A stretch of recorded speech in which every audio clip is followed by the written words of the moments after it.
Welcome to another CEO Wisdom podcast. We have Cameron Craig with us. He's a LinkedIn top public relations voice. He's a communications pro with 20 plus years at Apple, Amazon, Visa, PayPal, and Yahoo, former PR of Johnny Cash. And he's available now for strategy calls, speaking ops, and storytelling. He spends time between San Francisco and today beautiful Sydney, Australia. So, Cam, I'm glad to have you on. Tell us a bit more about yourself and what you're up to nowadays. Well, thank you very much, Charles, for having me on the show. I appreciate it. And good morning or good afternoon or good evening to wherever you may be for those people tuning in. I run a company called A Signature Story, and I have international clients. And what I do is I help them with storytelling, I help them with PR and strategy, and help them sort of get their message out there to as many people as they want and really, who their targeted audiences might be. And help them with all kinds of communications needs that they may have. Tell me about the Johnny Cash story. Like I even forgot who Johnny Cash was. You were his PR agent. Yeah, you forgot who Johnny Cash was. Or I didn't even know who he was. I mean, I heard the name, right? Johnny Cash, Yeah. but never went under my radar for some reason. No worries at all. Johnny Cash is probably one of those names in history that sort of will come up every now and then and resurface as being popular and then sort of, go back under the radar. Johnny Cash was a country singer from the 50s. He grew up around the same time as Elvis and others. But he was just a remarkable man in a lot of ways. In fact, one of my favorite books of all time is his bio, which I just happen to have here. Yeah. I read this when I was about 14 and just became hooked. There was a famous film made about him a little while ago called I Walk the Line, which is an excellent film. And he recorded some amazing songs. He ended his career working with the producer Rick Rubin. And nice. Rick Rubin took him back. I know Rick Rubin for sure. He's a legend. Yeah. So you imagine that here he is, this country singer, meeting this guy who's worked with Danzig and heavy metal bands and rap bands. And he essentially took Johnny Cash to a whole new audience back in I believe it was the 90s. And he probably had one of the most successful times of his career just before his death.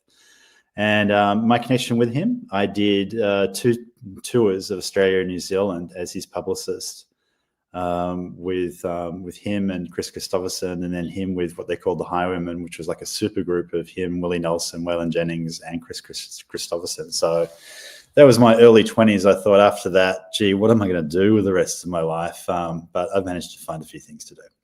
Right. And how was it for you? Because you're in PR, right? I guess it was mostly promoting his stores, or was it also some reputation management when it comes to a rock star? That's not the easiest client most of the time.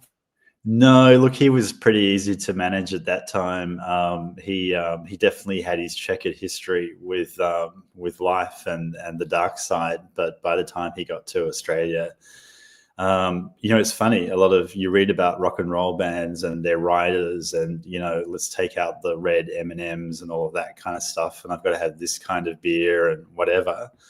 Johnny Cash brought his reverend to Australia because the only time that he didn't feel this jaw pain that he got from a botched operation in Germany during his time in the service was when he was singing or when he was praying. So he brought the reverend with him.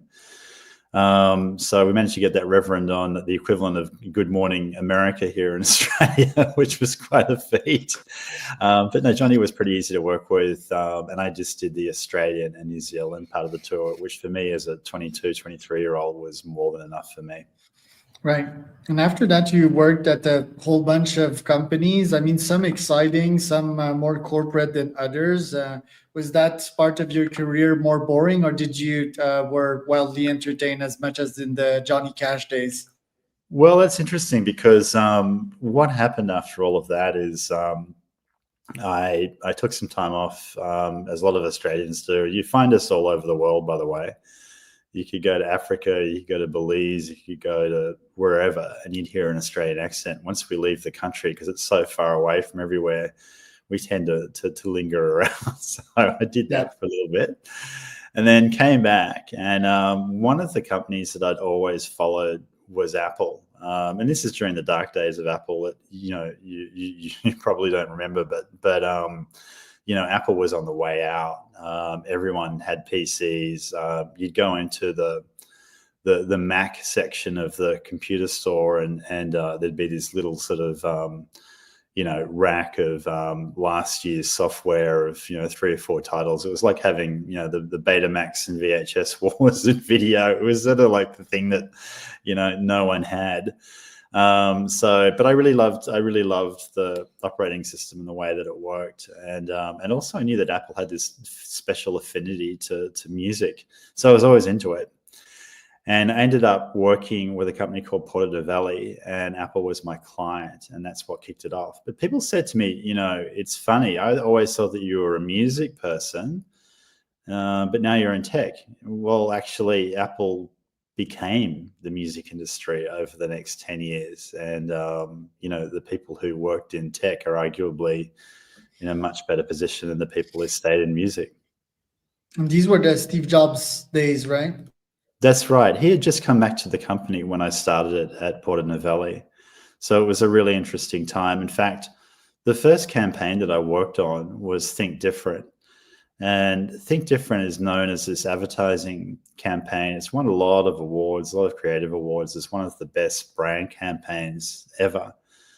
And you'll have to just watch the video. You can search for it on YouTube. But it essentially, it was, 90 seconds of black and white footage that showed some of the greatest thinkers and creators and difference makers of our time, whether they be Muhammad Ali or Einstein, celebrating the impact that they made on the world. And you got some footage right there. And the unique thing about Think Different is it aired at prime time. But the one thing it didn't have was a product. There was no product. Steve Jobs had just come back to the company, and it would take years to release that first product. Yet it signaled this big change for Apple, and people paid attention to it. But here's a little thing, Charles. Here's the story that people don't know about Think Different. And that's the story of what it did inside Apple. So when it first came out, Steve invited a bunch of about 20 people to his house in Palo Alto, California. And in the intimacy of his lounge room, he showed them Think Different. Now, those 20 people he chose strategically. They were the people that would help him build this company over the next few years to release all of these amazing products. It would take a lot of blood, sweat, and tears. It would take a lot of them putting up with some pretty bad moods from time to time. Yep. They put up with like weekends away from their family and late nights. But after watching, those few seconds of black and white footage, they had a reason to believe in Apple, a reason to stay. And I think the biggest thing that Think Different ever did, and the thing that no one ever talks about, is what it did inside Apple. Yeah, that's crazy. That's like the field distortion around Steve Jobs, right? Like no product, just a vision. That guy was so incredible just for that. And yeah, like you mentioned, the internal team, because you need the internal team to build the nice product, right? And yeah, I didn't live these Apple days when it was sort of down. I think, I definitely lived Apple through its iPod Touch product for sure. That I had. I think I still have that one, and the iPod Nano and all of that. Yeah. Well, they were. I mean, look, the iPod was really the first breakthrough product, if you like. There was the first, when I was there anyway, the first Sparks were just trying to save what their core business was, which was education and creative. Even the creative people had given up on Apple. Even the people that you see today with, Macs, the designers, the really hardcore buying the pro stuff and all of that, even they were switching to Windows. So they tried to cover their base, but the iPod was really the first product outside of a computer that they released. And it's funny because we all think that iPod was really successful and all of this, but when it came out, it actually got a lot of criticism. People said, well, it only works on a Mac, when's it going to work on Windows? In fact, there was a joke. Steve said, when hell freezes over, it will work on Windows. And eventually it did. And in the press release, we said hell froze over. Yes, the iPod for Windows. But people thought, oh, it's more expensive than the competition. And even like, why would you want to rip your CDs, it was just 1,000 songs. But why would you want 1,000 songs in your pocket? It's hard to believe now, but people just couldn't. Just the concept of it was just sort of, grappling with it. But of course, once you kind of heard it and saw it, and saw your friends having it, you wanted it, and there began the journey, really. The revolution, right? Like, and the Right. artists that now were paid like a couple of cents per song, which is incredible back then. Tell me a bit more about your Yahoo journey. Drove like the communications for Jerry Yang, the founder of Yahoo, which was top entrepreneur as well, right? Like, we don't often speak about Yahoo, but what did you learn from your time there in 2008? Yeah, well, look, Yahoo's a really interesting company. It's still going in one shape or form today. In fact, it still has a lot of traffic with news and sports and some of their other properties. I joined it after over a decade at Apple, and there's a couple of things that I found interesting about it. The first one was that Steve Jobs had actually just addressed the Yahoo board, and he said, look, you guys, you've got a great company, a great brand, but somewhere along the way, I mean, a little bit like Apple, really, they just tried to do too many things. They had all kinds of products, and everywhere in the world, like, Yahoo was different. And he was like, just get back to the core of what you wanted, what you do, what people love about Yahoo. But unfortunately, they didn't really heed that advice in the long term. But although they did a lot of smart things, and one of them was investing in Jack Ma, the young Alibaba founder at the time, and they had a stake in Alibaba, and Yahoo was definitely worth something, and that stake contributed to a lot of that. But Jerry Yang, one of the most graceful founders I've ever worked with. I had the privilege of, I worked in what they called emerging markets. So it was everywhere from Africa to the Middle East, to India, to Southeast Asia. And I was based in Singapore. So, every second day I was on a plane going somewhere. But one of the coolest things that we did was we went to Jordan and Egypt, and Dubai, and we bought this company called Maktub, which was the Yahoo of the Middle East. They created this portal which was all in Arabic, and so it was like the Arabic Yahoo. And we, old school, we did press conferences. We met with just young social media influencers at the time in Jordan and other places. And it was fascinating. It was an earlier time for the internet, and you could just see the difference that all of this technology was making around the world, including in the Arabic-speaking world. So I got to see the pyramids, got to travel on a private jet for the first time, which was very interesting. We'll treasure it as one of the greatest memories. But above all, just great people. Jerry's a very lovely man.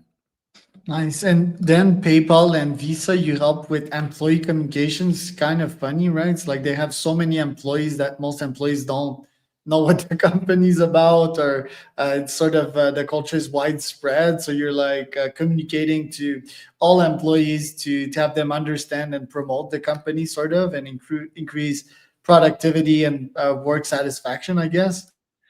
Well, yes and no. I mean, what happens in this whole sort of Yahoo Apple story is quite a familiar one. I mean, look at Meta's going through a similar thing too.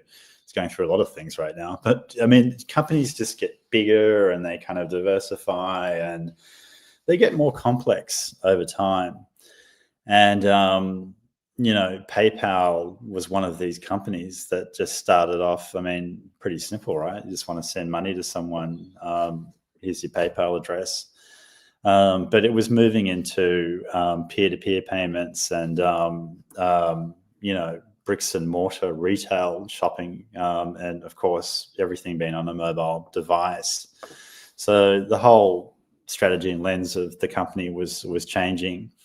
and not all employees were sort of on board with it. And PayPal had a couple of different streams of employees. It had a huge amount of people that worked in call centers, which you don't often find in internet companies because, they're maybe a free service, and why would they invest in call centers? But PayPal did because it was money, right? Where's my money? You have to have someone answer the phone on the other end. So they had people in Omaha and Cork Island and other places, and they were very, very different culture from the people in Silicon Valley. So they asked me to join, and I said to them, I've never done employee communications. I'm a PR guy. I don't know if you really want me. And they said, no, we want a storyteller. So that's what I did. I guess the thing that I'm most proud of, the thing that was most famous, was a project called PayPal in 90 Seconds, which is still going today, which was developed by my team, particularly by a guy called Mark, who was a young broadcaster from Omaha that we hired. And what it does is through FaceTime videos, very low budget, no budget type of thing, FaceTime videos and B-roll and photos in 90 seconds. It just covers what's going on in PayPal all over the world. What are the key things to focus on? And it's employee driven. And there's very few bits of company content that are employee driven in this world. And getting on PayPal in 90 seconds became, to the people inside the company, like getting on the front page of the New York Times. And we'd actually say no to executives, which just boggled their mind, or we turn these requests of, can you send out an email between me and this other person to 5,000 employees about organization? We'd say, no, we're not going to do that, or we can do it, but no one's going to read it. Or you can be on PayPal in 90 seconds. What's your choice? So it still is today the most watched means of internal communications at PayPal, and you measure it. It's like YouTube. You can see the number of views. And which brings you sort of to today, right? Because we sort of skipped Visa and the last companies you've done AWS. Like you started your own company nowadays. I believe you were a consultant also before that. But how is it going from corporate to having your own company now? Yeah, look, so look, after PayPal, as you just mentioned, I joined a number of other companies. I worked for a startup for a number of years, a company called View, which made smart windows. And that was really fun because here I was, going from managing these big teams of people to pretty much doing everything on my own. And I'd say it was one of the most innovative times of my career. When you have no money, you're just forced to be more creative, and it turned out I love that. It brought me back to my younger days of PR, and did all kinds of crazy stuff that led to this whole water cooler conversation on natural light in the workplace, with an article in Harvard Business Review and a LinkedIn conversation and what have you. So that was really fun. I worked with Amazon for a number of years when I moved back to Australia after 25 years living in the USA and Singapore. But I still make it back to the US quite a lot. I was there just 2 weeks ago. But my own company, it really is the culmination of all of that learning. And I've also done speaking tours. I've written many articles from everything from Forbes and Fortune to Harvard Business Review. And people always ask me, well, Cameron, that's great that you're talking about Apple, but I don't have Apple. I have a hardware store. How can I learn from that? And what I do is I teach people the very simple principles that I learned during my time at Apple and other companies that they can learn from, that will help them to tell their story. Things as simple as, guess what? Keep it simple. You look at iPod, we just talked about it. The press release, it said 1,000 songs in your pocket. Listening to music will never be the same again. You navigate it through the ultimate pointing device, your finger. Like the language, to me, it's just poetry. It's all under a page. It's so simple. But, look at the average press release. Not that press releases are that great anymore, but companies like Amazon and others still do them. They're about 5 pages, like people still haven't mastered that art of brevity. And isn't Amazon about like these one pagers PR release, like the they Japanese do world? that internally, but But externally they don't. That's pretty funny. The AWS press releases are quite technical if you have a look at them after the show. But I don't want to pick on them. A lot of companies do this. A lot of people do it because it's harder to write shorter than it is longer. And also things like, anyone can be the influencer. And I've worked at not lesser companies, but companies that weren't as famous as Apple. I worked for this company, Polycom, which invented this conference phone. And the founder had this incredible story, and I helped him tell that story to the likes of TechCrunch and Harvard Business Review and Wired magazine. And then he got on the startup circuit in Silicon Valley, and he talked along the side of the founders of Waze, WhatsApp, and Tinder.